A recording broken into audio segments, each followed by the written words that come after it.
Welcome back to Comical Opinions. This is Gabe Hernandez, and today we're going to review Skeeters #3 from Mad Cave Studios.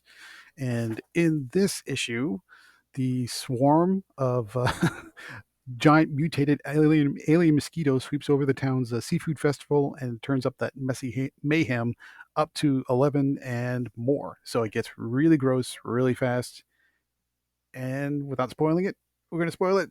We love it. It's fantastic. So before we get started, please like, share, comment, subscribe, and hit that bell for notification. Your attention is greatly appreciated, and make sure you stay tuned to the very end for our final ranking and the score.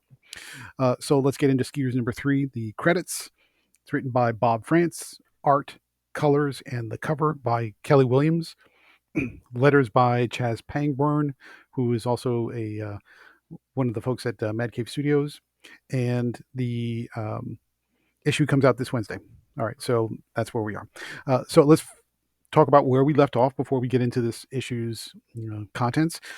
Luis JJ Carla, who is the sheriff or one of the sheriffs at the town's sheriff's department, and Agent Smith all managed to fight off a small swarm of the mutant alien mosquitoes that are mutated versions of the farm animals that were around the Johnson farm. During the siege, when they were sort of trapped inside the farmhouse, Agent Smith, who is part of the Sands Institute, explained what the origin of the swarm is. And what we come to find out is many decades ago, a NASA satellite or a ship of some sort crashed down on Earth, but in its travels doing deep space research, it picked up a a blob of some sort, and that blob eventually turned into the sort of swarm egg that has been under research at the Sands Institute, which eventually gave birth to this swarm of mosquitoes that kill any living creature that they encounter and turn that human host, or it can be an animal host, into these giant sort of swarming bloodthirsty mutant mosquito alien monsters. So it's a sort of propagates like a virus, but in a mosquito form, if you will. Okay, so they figured out, oh no, the swarm's headed towards the seafood festival in the middle of town where all the people are located, and we've got to go do something. So what do we pick up in this issue? All the heroes, if you will, even though Agent Smith isn't really a hero, they all pile into the cruiser, into Carla's police cruiser, and they barrel into town, basically running over anything with wings or that has a large, sharp needle nose, and splattering guts left and right, splattering blood left and right. They get out and they fight with everything they've got. If they've got pistols and shotguns, they use it. JJ, I should say Luis, who is a little still too hopped up on his medicinal herb smoking, is denied the access to a gun even when he asks for one, and so he just grabs a stick or a frying pan or whatever he can get a hold of, and just starts hacking away. They tried their very best to kind of get people out of the middle of the festival. That they're somewhat successful, but not exactly. Deputy Jim manages to get any survivors back into the sheriff's station, but Deputy Jim sadly is killed during the swarm, and all the animals, or I should say, all the alien mosquitoes are attacking whoever's left. But everybody managed to get inside to the sheriff's station for a little bit of rest, and to kind of get bandaged up and to stay a little bit safe. However, while they're holding up inside the sheriff's station, they notice that the swarm suddenly picks up and takes off back to the Sands Institute, where we find out, dun, dun, dun, there is a queen waiting for them and is waiting to command her alien army of mutated mosquito monster things. Okay, so that's the general synopsis. What do we think about this issue from the positive point of view? What do we think? What are the good things about Skeeters #3?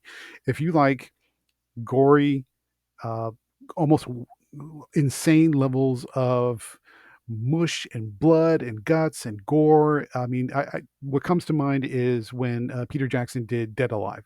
Those kinds of films, B movie horror where that's not afraid to get gory and messy. This is it. This is this is exactly the kind of stuff you're looking for. And the characters within this issue They don't go too jokey. They're sort of real enough or authentic enough that you can get acclimated to who they are and relate to them a little bit. Luis is a little bit over the top with his just being the sort of shaggy stoner of the group, and he even has a dog that's with him. So it's very much bleeding into the Shaggy and Scooby Doo trope, if you will, but it's not so bad that it becomes nonsensical. Um, Everybody feels like a real person. Everybody has a distinct personality, and they're just trying to live through the situation as best they can, not with humor, but at least with a sense of determination of we got to do what we got to do, and let's just get this done and just get through it without getting too glum or too morose about their situation. It's more like this situation sucks. Let's pull up our pants and figure out a way to survive. So there's a sort of a determination with a little bit of a lighter tone because the monster situations and the violence is so over the top. It's almost comical, but it's not quite. The writer Bob France and Kelly Williams with the art, they skirt that line between a little bit of a black humor and going to a little bit too far, which makes it more of a farce. They skirt the line, but they don't cross it. So you get close enough, and it's very entertaining. What didn't we like about this issue? Honestly, nothing. This was fun. I mean, if you're into that sort of big over the top action, big over the top gore, big over the top monsters, and just an all out good time that's unapologetic about what it needs to do.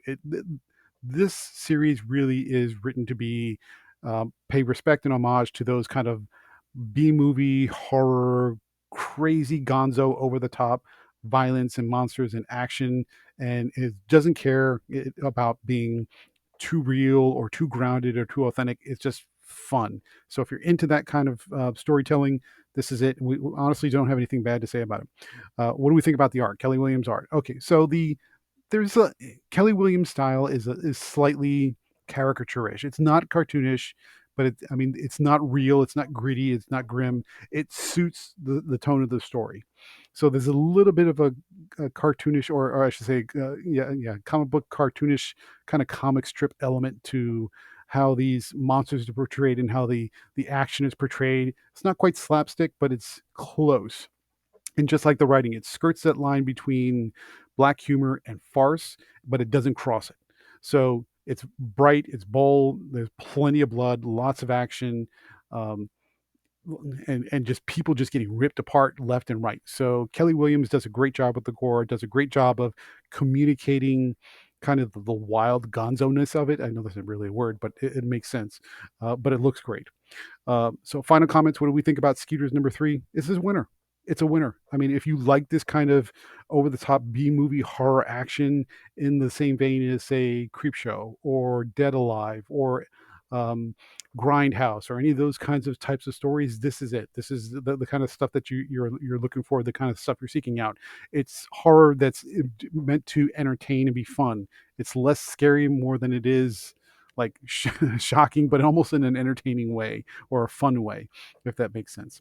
So therefore, we're going to give Skeeters number 3 a solid 9 out of 10, which is probably going to surprise you, but if you read it, you fully understand. It knows what it wants to be and it loves it. So we hope you enjoyed this review. But before you leave, please like, share, comment, subscribe to Comical Opinions for reviews and analysis every week. And you have a great day.